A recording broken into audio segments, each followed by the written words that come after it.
Alright, I promise this is the last video on holes and pads. Well, it is, unless it gets pointed out that I missed a lot of stuff, or more likely I made a bunch of huge mistakes. Now, if that happens, I guess there'll be another video on them in the future. Anyway, here is something really cool. Say I want to make this hole with octagon pad, a mounting hole for my board. And I want to use a 440 screw and have said 440 screw pass cleanly through the hole. Well, Express PCB Plus will take care of that for you. So let's select that octagon like this. And now I can come up here to the hole and pad box and the diameter finished hole and go to the drop down and select more. Or I could come down here and I could double click on the hole and pad tool, and then this box will open up. And when I open it either way, I get this hole diameter dialog box. And just look at all the choices I have. So let me take a second and make this bigger so we can see what's going on. So we will go left to right and I'll try to explain each column as I understand it. And if I'm wrong about something, please leave a comment. Now first I want to point out that some columns are interconnected, meaning that if a value in one column equals a value in another column, the values that match will become highlighted.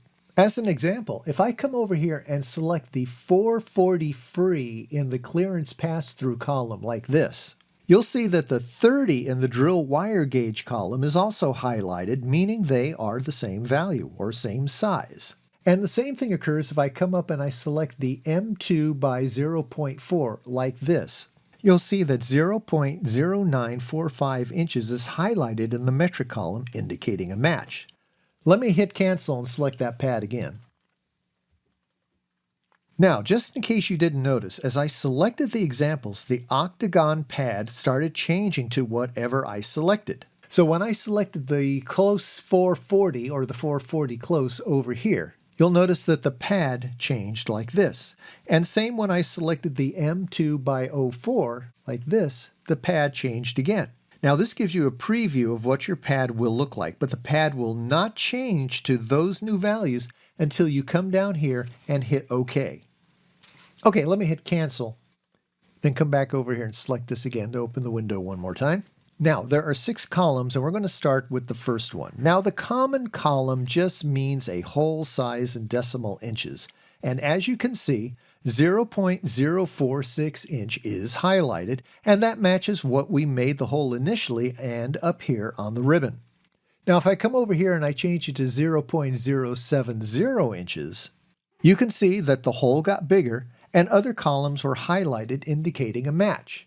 So what we're showing here is that 0.070 inches is equivalent to a number 50 drill wire gauge, a 256 or 264 tap, and a 0-80 free in the clearance pass-through column. Now also note that while the hole got bigger, the outside diameter 0.1 inch stayed the same. The amount of copper around the hole is now thinner, as you can see.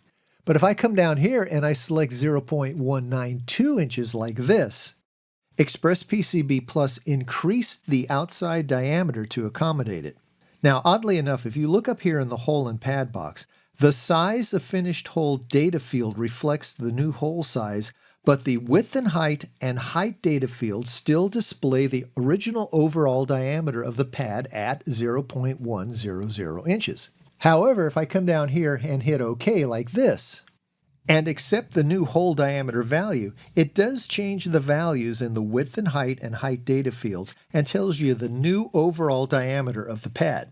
And note also that the difference between the hole diameter and the outside diameter of the pad is indeed 0.017 inches, just like we would expect. Now, if you didn't expect that value, you probably did not watch video 13 where I explained why that happened. Okay, let me undo what I just did with a Control-Z. And let me select this again so we can open that box. Here we go. Now if I go to a smaller hole, say 0.020 inches like this, the hole gets smaller and the outside diameter stays the same. Now we already sort of discussed that, but it never hurts to repeat something. Now the rest of the columns do the same thing, only in different ways. Let me select 0.125 inches here in the common column like this. And if we look at the column labeled fractional, it's, well, fractional inches. And now we have 1/8 of an inch highlighted, indicating a match with 0.125 inches in the common column. Now the drill wire gauge column matches drill sizes from number 80 to the letter E, or 1/4 inch. And if I come over here and I select the number 50 in the drill wire gauge column, you'll note that a number 50 drill size matches items in the common, tap threaded, and clearance pass-through columns as well. Now the metric column is telling me what the decimal value is in inches for a metric value. However, if I am working in metric like this, let me close this out. We'll come up here. We are going to change to metric.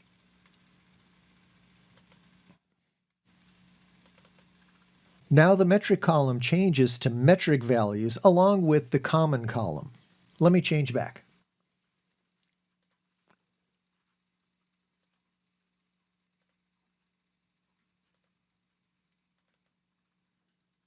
Now it seems to me that it would be better to have two more columns. Two columns for common, showing common in inches and metric, and then instead of switching the metric and inches column back and forth, just have metric and inches displayed side by side. Now this would be for us stubborn American types who steadfastly stick to the imperial units, and it would just make it easier to compare values. Let me come up here and click on 0.070 one more time, like that. Now the next column is tap threaded. And tap I'm not clear on. I don't know if PCB manufacturing houses will thread a hole for you, or if this is setting the size of the hole so it can be tapped after the boards are received by you. Let me know if you know what this means. And the last column is clearance pass-through, and it allows you to see the hole diameter so that the desired fastener can pass through freely or with a very tight fit. Okay, this is a very cool tool to have, and I wish we had it in Express PCB Classic. All right, I can't think of anything else at this moment to tell you about the hole or pad tool. I hope these videos helped you understand the tool a little bit better. And as always, if I missed something or got something wrong, leave a comment and I'll try to do a follow-up video correcting my error. Next, we're going to talk about the arrange box up on the ribbon. How exciting! I bet you can't wait for that. And I promise it will only be one video. Okay, we'll see you soon.